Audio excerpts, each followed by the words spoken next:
Today is April 3rd, 2024.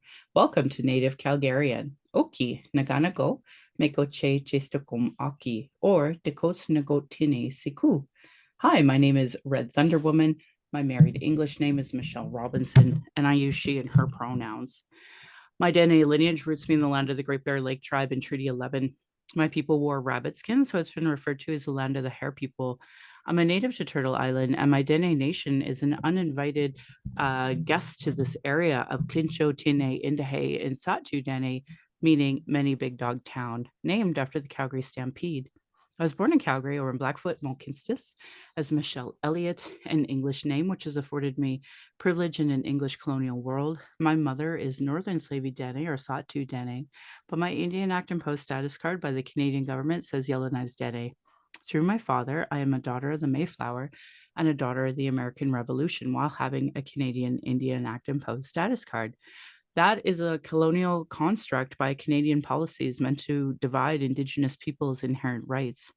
Indigenous Two Spirit or the Indigenous 2S LGBTQ community and Indigenous women are at the bottom of the Canadian socioeconomic ladder because of colonial trauma, imposed poverty, racism, gendered violence, and land theft.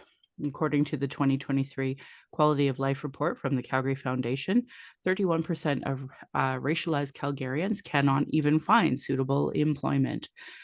I am not a social worker nor an elder, nor do I speak on behalf of all Indigenous, but I can share my journey as a Dene mother navigating this colonial, misogynistic racism world in 2024. As a trauma-informed Dene woman who attempted to run, join harmful colonial parties, spent money to be at expensive conventions, left my home to travel to those conventions just to vote on incomplete policies that still allow for the incarceration, a denial of justice, a denial of health services, racism, colonial trauma, and genocide of Indigenous and Black peoples, I have worked to continue, reports to advocate for, and attempt to work within these systems meant to harm me and my community. I think of all of this today, and I hope we honor the many Indigenous lives lost for the so-called country named Canada. I hope you can see your role in the importance of stopping harm, and as a citizen, see your role in reconciliation and as a treaty partner.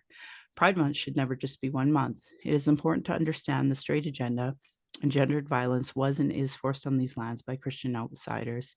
Land acknowledgements are critical for creating a safer space for Indigenous, as well as honoring the host as a guest and acknowledging your role as a treaty partner in a so-called time of reconciliation. Can they be performative? Of course. It's important land acknowledgements have meaning. I encourage everyone to introduce themselves with an acknowledgement of their ancestors' stories of displacement, how you perceive your role as a treaty partner, a citizen of Canada, a refugee, or other land displacement, so we as Indigenous people know how safe you are to be around. If you won't pronounce your local Indigenous nations' names, won't say your pronouns, your story of origin, won't acknowledge stolen lands, won't acknowledge imposed economic oppression or your role in reconciliation, I determine how safe you are to be around my community, my family, and myself. Understanding land acknowledgements and their importance is Indigenous 101 because it immediately addresses colonialism, oppression dynamics, broken treaties, and lies taught today in Canadian schools nationally. That's why settlers and those who call themselves native Calgarians or whatever town you're from, you show me you have no Indigenous 101 understanding. Jesse Winty's book Unreconciled explains it perfectly, as do many Indigenous authored books. Land Back is a movement that could save the planet from climate change created by colonialism. It would be a part of a treaty partnership, part of meaningful reconciliation, and honoring global initiatives like the United Nations Declaration on the Rights of Indigenous Peoples. I'm speaking to you today on the lands of the Niitsitapi, which is the Blackfoot Confederacy. The Blackfeet south of the imposed U.S. and Canadian border are the Blackfeet, and north of the border are the Siksika, Kainai, and Piikani of the Confederacy. These lands are Treaty 7, signed September 22nd, 1877, with signatures that include the Blackfoot Confederacy, the Goodstoney, Chiniki, and Bearspaw nations of the Stoney Nations, and the Dene from Tsuut'ina. I acknowledge all First Nation, Métis, Inuit, status and non-status across Turtle Island as the keepers of these lands. All non-Indigenous are treaty partners with the government signing on your behalf. My Patreon account is Native Calgarian, where you can pledge and support Thank you, previous donors, for showing your support. If you value listening or watching and can afford to give, thank you. For those who cannot afford to give, I'd love to hear from you at nativeyyc@gmail.com, where you can send in your comments or questions. Also, giving a review helps, whatever medium you're listening from. I have a YouTube channel that you can go and subscribe. You can go to nativecalgarian.com for the latest podcast and pin posts on social media. So I'm really lucky and honored to have a guest join me today. Would you like to introduce yourself in your way? Yeah, for sure. Yeah, my name's Casper. I'm Métis, extremely whitewashed. Never knew any of my native family, so it's pretty hard. Yeah, just some of the things I wanted to talk about today were just like drug policy in Alberta, how hard it is to be an addict in today's social climate, how it's very political when it's a health problem. It's a lot of things that bother me about the way things are going right now. Yeah. Well, I'm really glad that you're here to talk about those things today. You were saying you're Métis. Are you status or non-status? Non-status, yeah. Yeah, I never met my dad. He was a native part of the equation, and yeah, just haven't been able to look into my culture as much as I wanted to. Well, if and when you want to start doing that, let me know.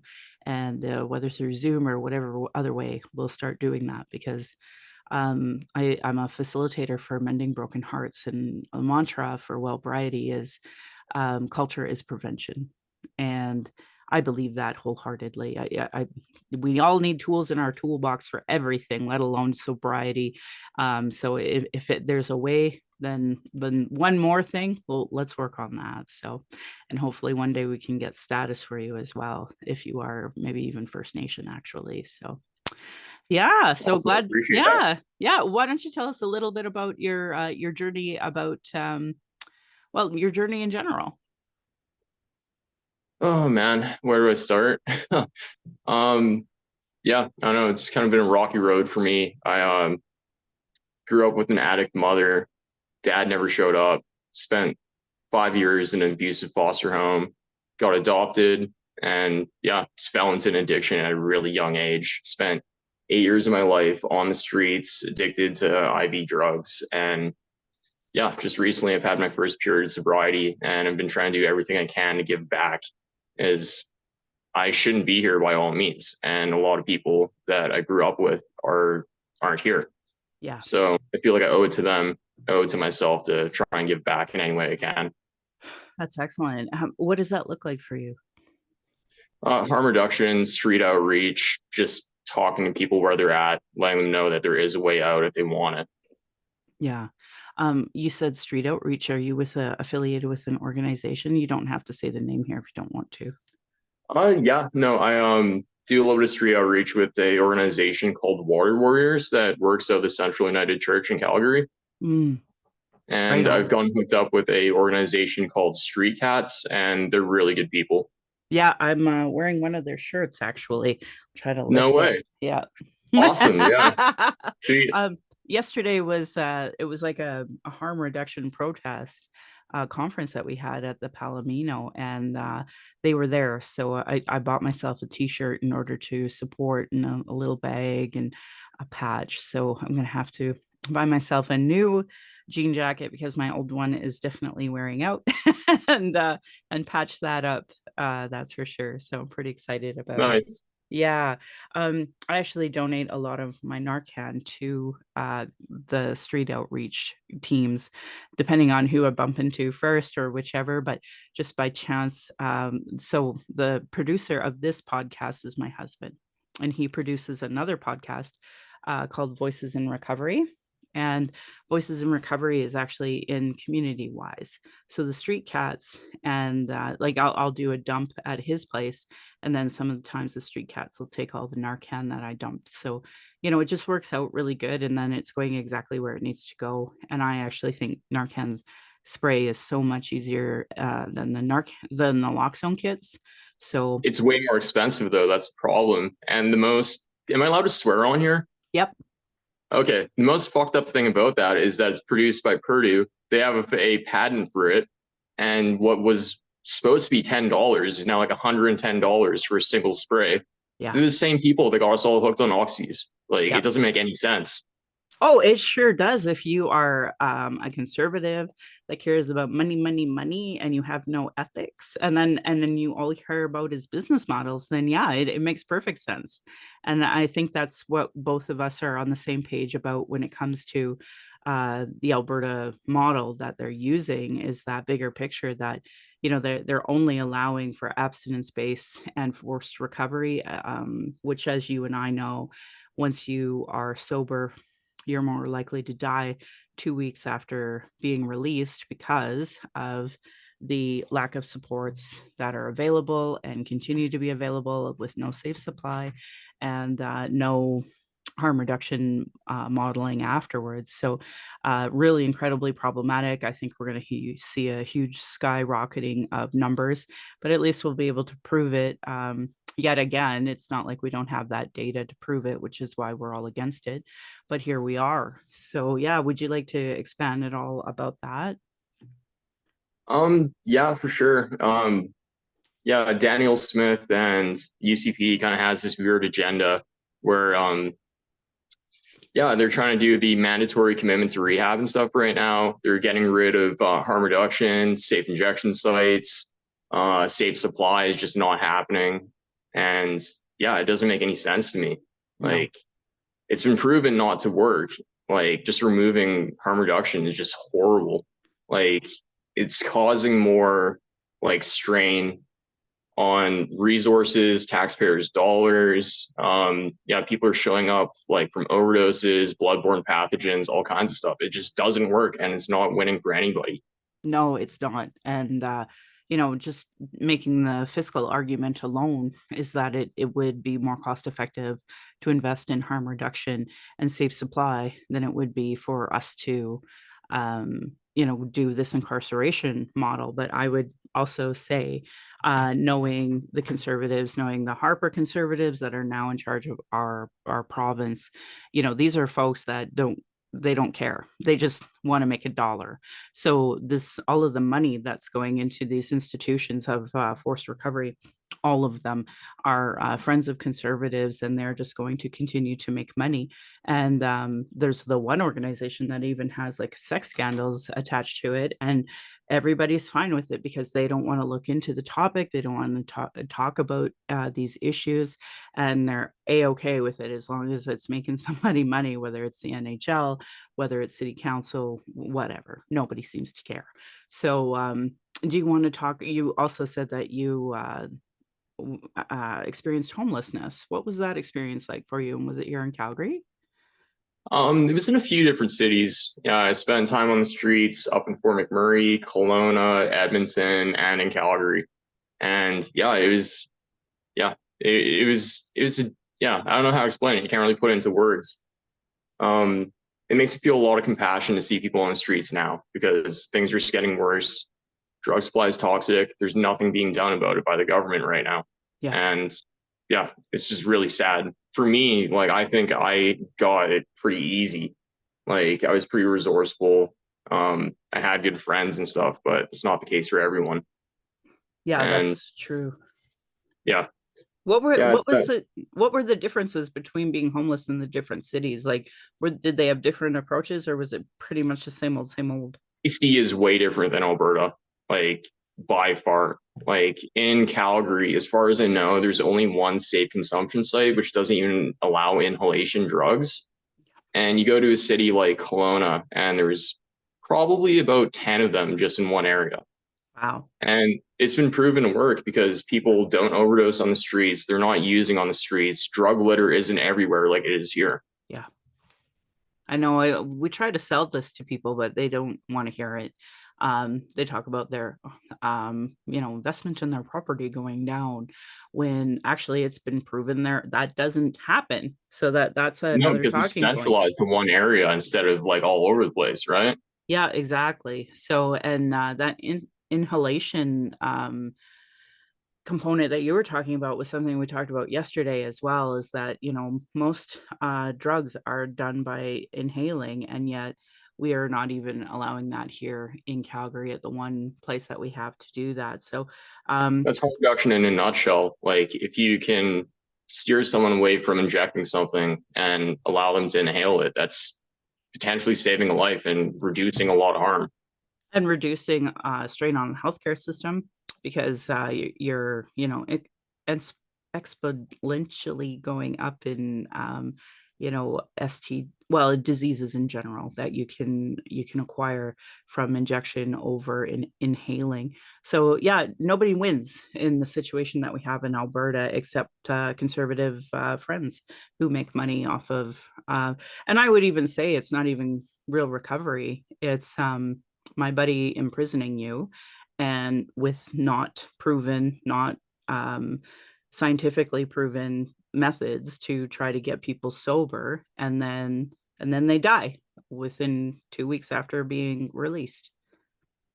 Yeah, it's a scary thing about rehabs nowadays is that like I don't know, like if you don't have any follow up afterwards, you're kind of setting yourself up for failure. And that's kind of what happens. People are like put in rehab for a month or two, they get out and there's nothing left for them. Things are exactly the same as they were before. Yeah, Like, exactly. you know, it needs to be more seamless. There needs to be better transition when it comes to rehabs and stuff like that. But there just doesn't seem to be. Yeah, so that was kind of the conversation we are having yesterday, was that bigger picture that there needs to be so much more done. That, oh, you can have these forced recoveries, sure, but we know that doesn't work for everybody, that we need a lot more investment beyond that, and they don't want to do it. They're more into business models than they are about saving lives. And one of the main speakers, named Guy, he was actually banned from the UCP Alberta Recovery Model conference that they were having, for having the audacity to come to ours to speak. And as a result, he was banned from being able to go there. And they cited that our group calls them brown shirts and right wing. And I found it really funny because I'm like, so you're proving you're not brown shirts and you're not right wing by banning one of the most like influential national figures on recovery. Way to go, guys. Way to go. Yeah, sure proved your point. You are not brown shirts and you are not right wing. It doesn't sound very democratic to me at all. No, and neither is forced recovery. And that's the irony. Like here we have a premier who claims to be a libertarian and yet is implementing forced recovery. So I don't know what principles you have to bend in order to be in this position, but that's what they've chosen. One of the conversations that we were having was how many folks that you feel you have to speak up for now. Did you want to elaborate a little more on that? Sorry, how many folks have to speak up for? A lot of our friends are dead. And so you Yeah. felt that because of that, you have a duty. So I wanted to ask you about that more and have you elaborate on that more. Yeah, for sure. Yeah, I've lost a lot of good friends that died way too young just because of the opioid epidemic. And yeah, they were good people. They had yeah, really good things going on in their life and I miss them. They died way too young. Like the fact that I'm still here is a miracle. And yeah, a lot of people that I'd say were better people than I am aren't here anymore. So I don't know. It's yeah, I couldn't sleep at night if I didn't do something about it. Yeah, no kidding. Well, I'm glad you're doing street outreach, that's for sure, and coming onto the podcast to talk about what it is you wanted to talk about. So I appreciate that. Is there anything else that you'd like to add today? Um, yeah, just the idea of like safe supply and the way that like the opioid epidemic is going. Like a few years ago, it was fentanyl was the issue. And it's not the issue anymore. It's stronger drugs like carfentanil, trank, xylazine. It's you have no idea what you're getting anymore. You don't know what the long term effects of it are, and it's a really scary climate right now. Like I know in places like BC, they have safe supply where you can go in every day, get hydromorphone or something like that, and it keeps people from having to do petty crime and die of toxic drug supply. I don't know why we're not doing that here. Well, I believe actually that people want genocide. Indigenous people are dying 7 times higher. So to me, it's a really clear agenda. It's dealing with the Yeah, Indian that was problem. something I was thinking about too. It feels like a little bit of a conspiracy. And I don't know. I don't like to think like that, but it It's just not a seems so conspiracy, apparent my to me. friend. Yeah. Like we have John A. MacDonald on the record saying they wanted to kill the Indians. Like we it's never stopped. the only bill that was, for infrastructure was against First Nations protesting with Wet'suwet'en, and then we had the convoy, and not once was that ever invoked. Like, it is very clear. This isn't a conspiracy. It's clear racism. You're it's I know in Alberta, and I guess in Western Canada in general, well, all of Canada, we're taught not to talk about racism, and that's why it happens. It's not a conspiracy. It is purposeful in the agenda to not talk about racism, to not talk about the Indian Act, to not talk about the policies that are set up to fail Indigenous people. So, like, this is not a conspiracy. This is a part of our life. And we need Indigenous people to be empowered to know that, to say what needs to be said in order to move this needle along. And like you said, I do this for advocacy for other people as well, for other people who can't speak up right now. And to me, it is incredibly important that any person who identifies as partly Indigenous, like, they need to know this is not a conspiracy. They want to kill us. That's the intention. Yeah, I agree with that. It's scary. Well, it is what it is. Our ancestors, every barrier has been put in place for us to all die since contact. It's really been that simple, whether it's smallpox, whether it's the elimination of our food system or the elimination of our water systems, moving us onto places that, they left us to die is ultimately what it is. Indian residential schools, same thing, adopted into the foster care system just so that we can continue this harm on Indigenous people. Like, it's never stopped. There's never been a moment of them not purposefully putting policies in place to cause barriers and cause harm, because we've told them in multiple reports since the 1900s what needs to be done. They choose not to implement it, and Albertans choose to vote for politicians that choose to do this. So, it's clear. It's not a conspiracy, and I never want you to feel like you are, I don't want you to gaslight yourself in any capacity, because it's not. It's a real purposeful agenda. Otherwise, people would have done more to rescind the Indian Act, but they haven't. Makes sense. Yeah. So, and that's why we talk about it here, because you can't talk about that on mainstream media. They don't want, oh my God, we so love our native neighbors. They're just the best. We just won't ever stand up and vote for people with the best interest of all our neighbors, or rescind the Indian Act, or anything, or give equality, give us leadership. No, no, no, no. But we sure love each other. It's such bullshit. So, yeah, don't feel like, never gaslight yourself here. This is an Indigenous conversation for Indigenous people. And if white people learn something, fan-fucking-tastic. But chances are it's going in one ear and out the other. And I mean, I've had like 4 things happen in like 48 hours to prove that over and over again. They seem to be incapable of listening to our words. They just objectify us. So, my hope is that we can empower each other so that we can help you remain sober, and help you along your journey, whatever that looks like. We're community members, and if we don't help each other, that's all we got. So that's how I look at that. Yeah, absolutely. I don't know. Yeah, it's kind of sad. Just like, I don't know if it's a Canada thing or what, but there's such a stigma around being like native visibly, and doesn't matter where I am. Like, I'll go into like a store and like have loss prevention following me around the store. It's crazy, man. It's just like so racist. Doesn't matter what I'm doing. I just get like dirty looks and stuff, and I don't get it. Yeah, yeah, I know. Be the other way around if you ask me. But yeah, whatever. Right? And we have to white code. We have to, like, smile and nod and say, "Oh, yeah, no, that's great, that's wonderful," in order to not get a punch in the face and not get thrown out, and maybe even get service once in a while. That'd be fucking amazing. So, like, I don't want you to gaslight yourself here, because here you don't have to white code.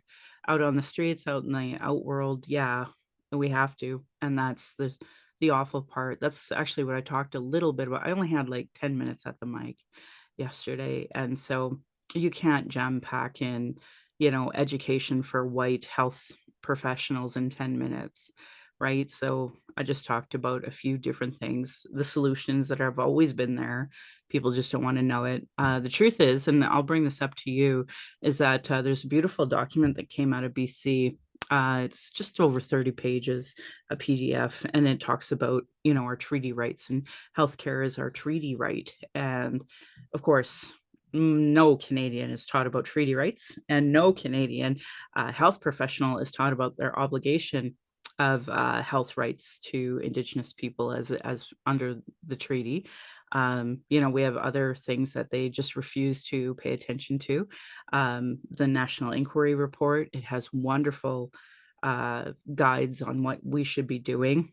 We have, and the queer people, the white queers are like, well, that's for natives. And I'm like, no, you just have anti-Indigenous bias. You don't know what you're talking about.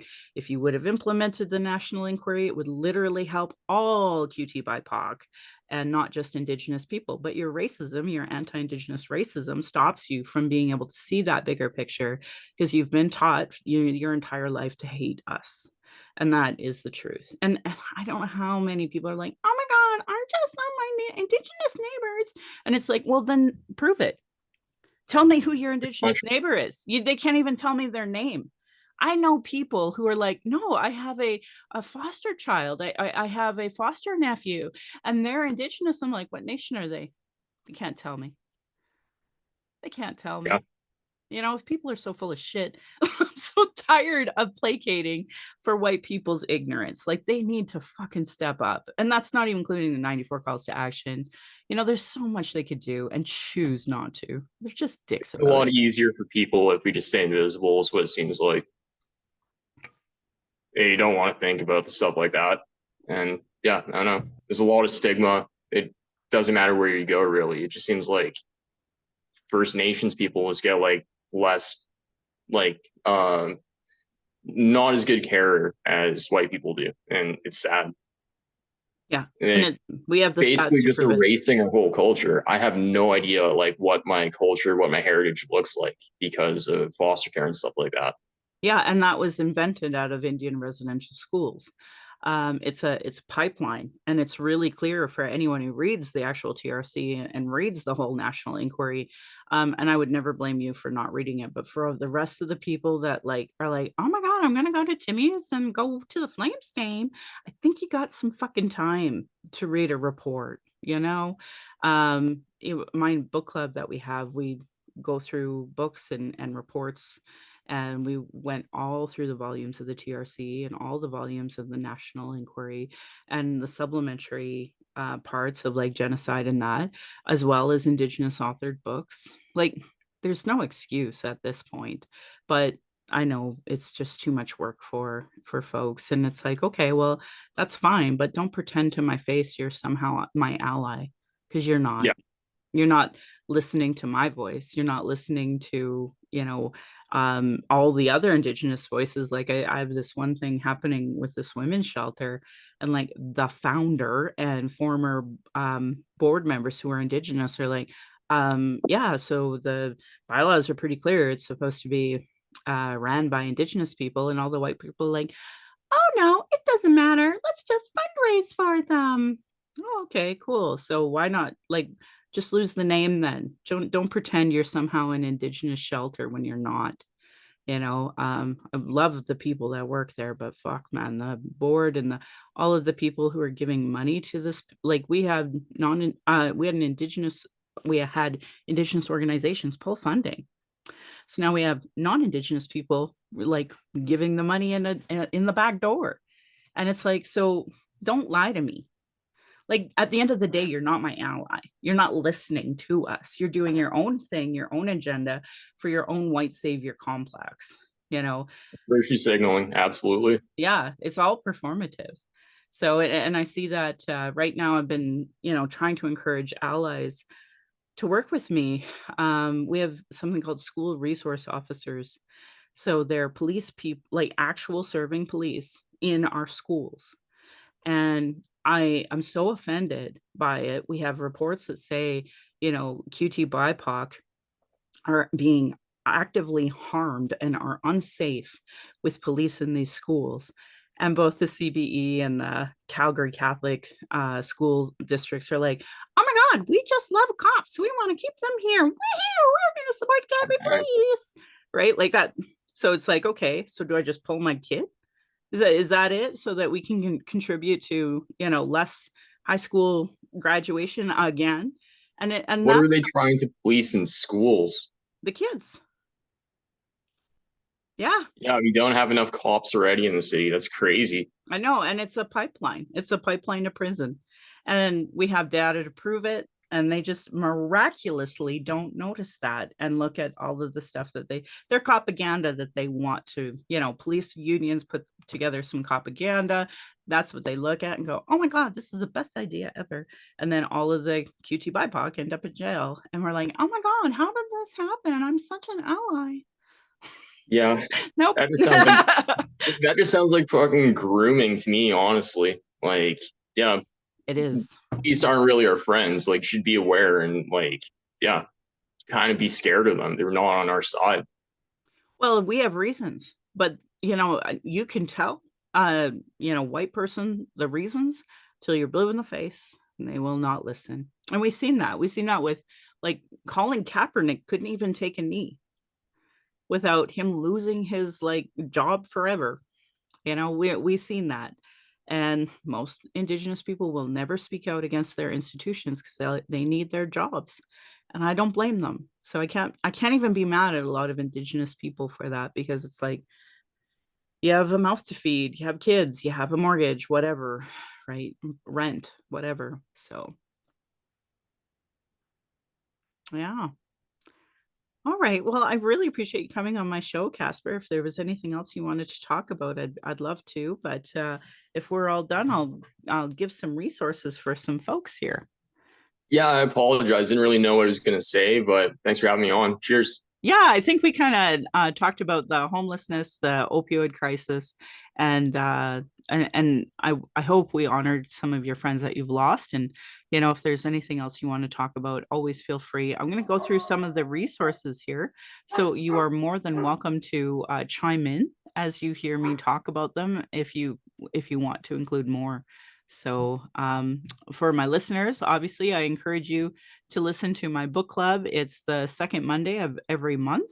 If you miss them, you can go to my podcast and listen to some of them. We also are on YouTube. If you are a person that's like, oh, I am an ally, well, what reconciliation committee are you a part of? What work are you doing on reconciliation? What is your business doing on reconciliation? What is your schools doing on reconciliation? What is your sports clubs doing on reconciliation? Literally, there isn't an institution, organization, or anything that shouldn't have some sort of reconciliation committee, existing one. If it's not Indigenous led, highly recommend you don't do it, because then you're just doing performative crap. Here in Calgary, we have the Reconciliation Action Group. So if you're an ally who wants to actually do the work, you've read the TRC, you've read the National Inquiry, there's stuff that has to get done because you actually did the work. Please come join us, because we have lots of letter writing to do, and lots of non-Indigenous voices get heard over Indigenous, but you'd know that if you read these reports. I'm proud that this podcast always gives solutions regardless, and includes cultural safety training, cultural first aid, with resources to create a safer space for Indigenous people of color, those with disabilities, to LGBTQ to speak, according to the 2023 Quality of Life Report from the Calgary Foundation. 88% of racialized Calgarians feel uncomfortable or out of place. And I would imagine that is going to go up considerably after the issue with Palestine, because of religion, ethnicity, skin color, culture, language, accent, gender, or sexual orientation, which is up from 75% in 2022. 84% of racialized Calgarians believe that racism exists, with 66% of non-racialized Calgarians believing that. I want to say thank you to Cheryl Ward, Chelsea Branch, and Alicia Fritkin of heretohelp.bc.ca They have a wonderful component on what is Indigenous cultural safety and why I should care about it. I have shared them on my social medias before, but you can Google it and find out more. Their work are cultural action tools. So please support Indigenous and settler work like that as part of your reconciliation and settler understandings. I'm just lucky enough to highlight and repeat it here. But literally, if you just Google how to be a good ally, there's tons of resources. I'm going to speak for a minute on internalized racism.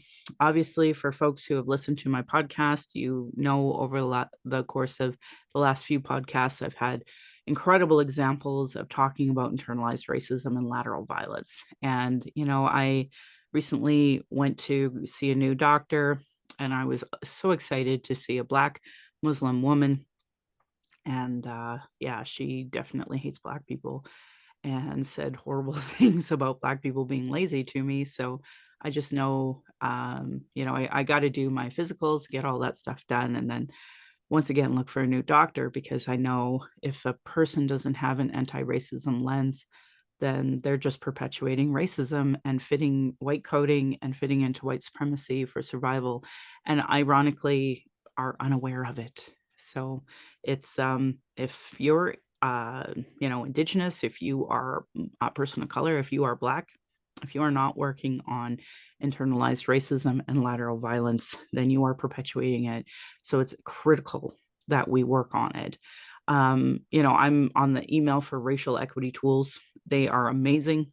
If you go to racialequitytools.org, they have tons of resource files on anything. So whenever I deal with internal racism, external racism, I immediately go to racialequitytools.org and start reading. So I feel better. A Black woman named Donna Bevins has a great section on internalized racism.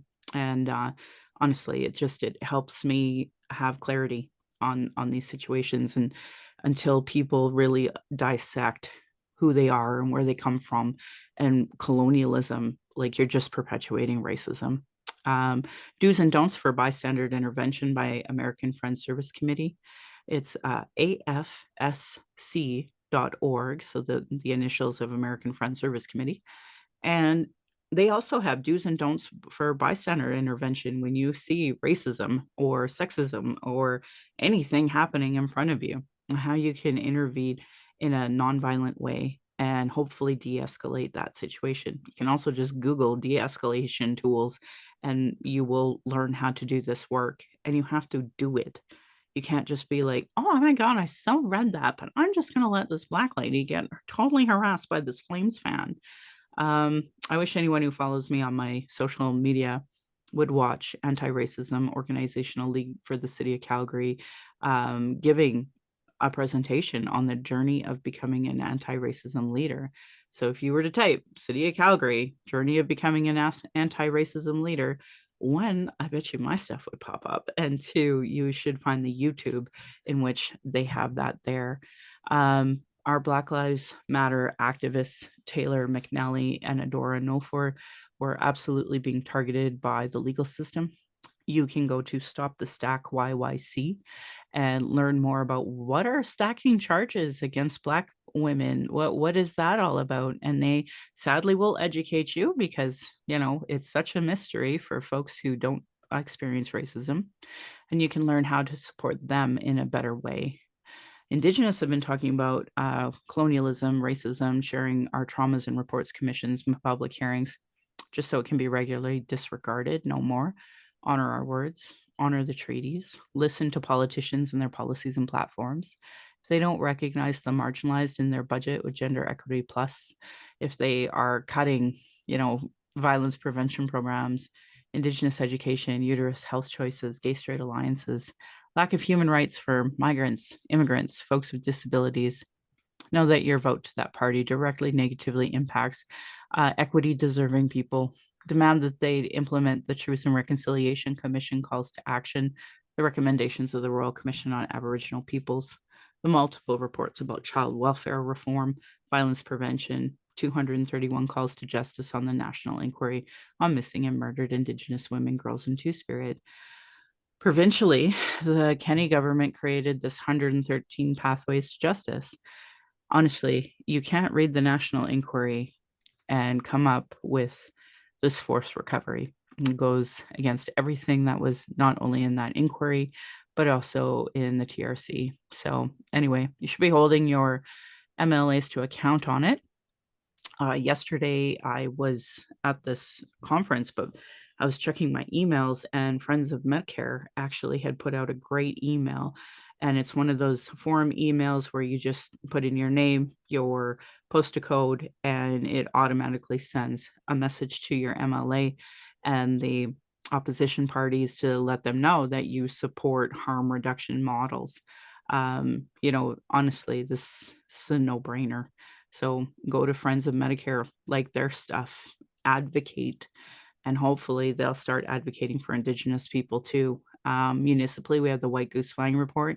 There's a new municipal report out of Lethbridge denying these reports as a form of abuse called gaslighting. Our people are experiencing extreme racism in every institution, with multiple reports that say the same thing.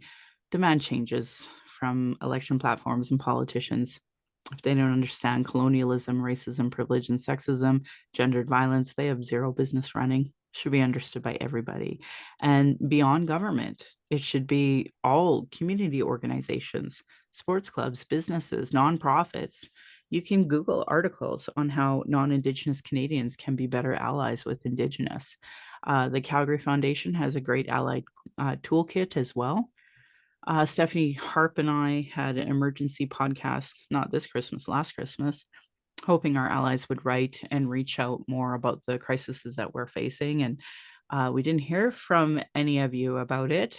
And I'm assuming because the municipal government thought it was appropriate to just take the doors off of bus shelters and let people either freeze to death and or have amputation, which is way more costly on the healthcare system. So all you blue voters and your fiscal talking points, you're actually proving you'd rather have us die in a genocide than to work with us on that. Anyway, if you're interested in actually helping with missing children and missing Indigenous people, you can sign up at aboriginalalert.ca.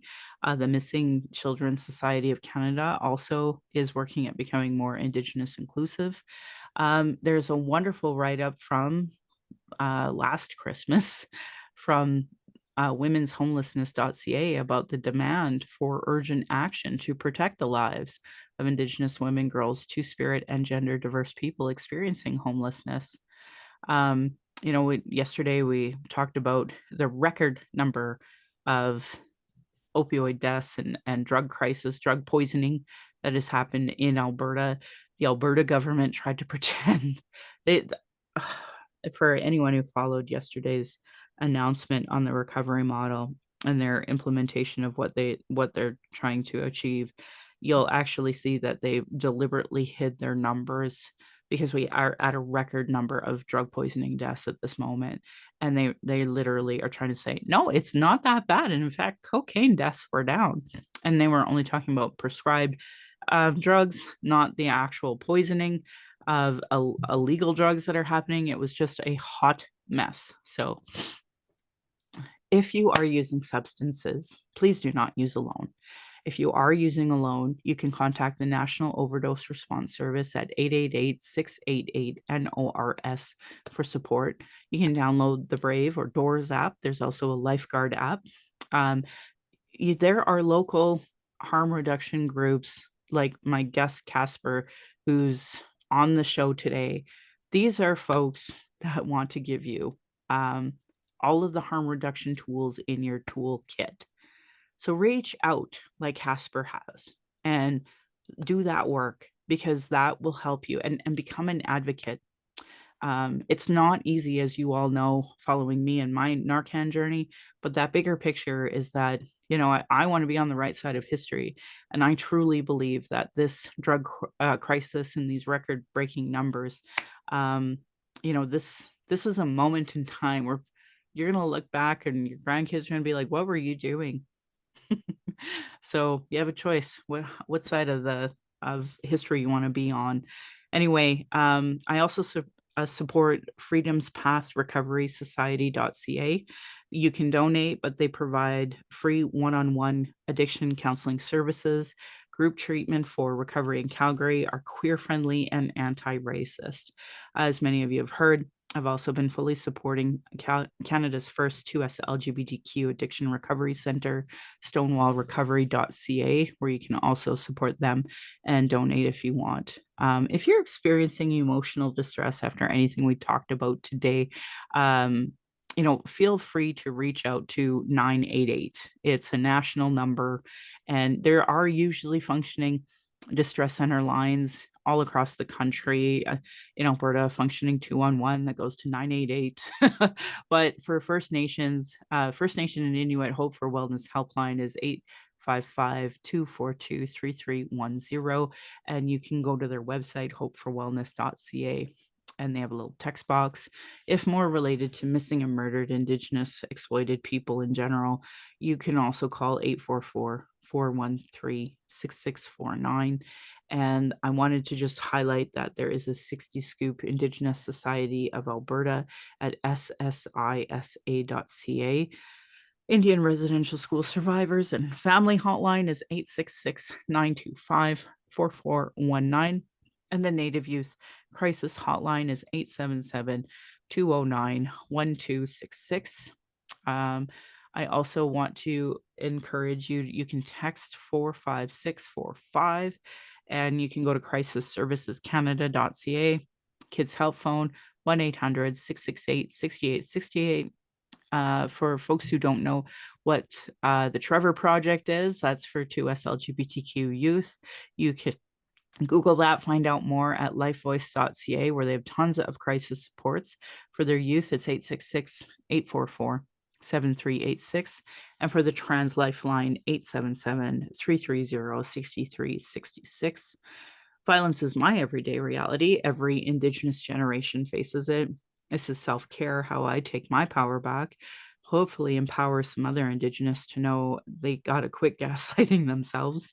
This is why I started the podcast, to speak freely without interruption, without tone police, leadership shaming, and gaslighting questions, as many people don't want to hear Indigenous opinion, but they sure want to, say the propaganda that's out there when they know nothing about us, colonialism, the constant surveillance of Indigenous people, our protests, our vigils, and our rights. I and many others share info on all sorts of racist moments daily. So it's just unacceptable anymore. Learn about being trauma informed. Folks like me are dealing with internalized racism, gatekeeping, external racism, folks who survive off the status quo, folks who are in their trauma and stop people from doing the work and deplete personal resources. Internal and external racism is an everyday reality for, well, all marginalized and oppressed groups. So, Masi Cho to my ancestors, to my granny, to my mom, of what strength looks like through your example. I want to thank my dad for teaching me to be strong and blunt, my stepmom for showing me what a proud culture is through her Austrian family and roots, and stepping up and teaching me to be a proud Calgarian. It is through her I'm a second generation proud Calgarian. Thank you to my husband for producing and editing the show, on top of being my husband, childhood friend, father of our child, and support down my journey of this red road. He has witnessed decades of sexism and racism. And to our child, we are blessed to learn from you daily. We are so honored you chose us. You give me daily accountability to be a better and stronger person. I just hope my family will be proud in the future of us discussing these present day issues in a way that they'll understand. I honor the Blackfoot, as the elders and the members have been so kind to me on my Red Road journey while I'm on their lands. Elder Red Crane taught me how to pronounce my spirit name in Blackfoot, and Satu Dene Elder Leonard Kenny taught me how to pronounce my name in Satu. My humblest apologies to all the elders and language keepers as I learn proper pronunciation. My Patreon account is Native Calgarian, where you can pledge and support. Thank you, previous donors, for showing your support. If you value listening or watching and can afford to give, thank you.